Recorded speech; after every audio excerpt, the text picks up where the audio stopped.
వర్షం రావాలంటే అది సముద్రంలో నుంచే వస్తుంది. సముద్రంలో ఉన్న ఆవిరి మేఘమై వర్షంగా వర్షిస్తుంది.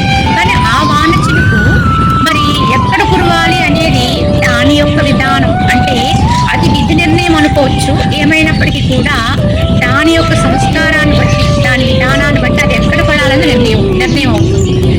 అదే వర్షం ఒక ఎడారిలో పడింది అనుకోండి, ఆ వాన చినికి ఎక్కడ చిరునామాయే ఉండదు. ఎందుకంటే ఆ ఇసుక మీద పడినటువంటి వాన చినుకు వెంటనే అక్కడ ఆ ఇసుక మీద ఆరిపోయి హరించుకుపోతుంది.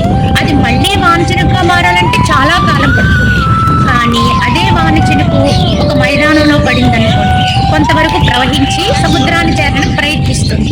కానీ అదే వాన చినుకు సముద్రంలోనే పడింది అనుకోండి, అది మహాసముద్రం. ఎందుకంటే ఆ వాన చినుకు సముద్రంలో పడగానే నేను మహాసముద్రాన్ని అనడానికి దాని అర్హత వచ్చేస్తుంది.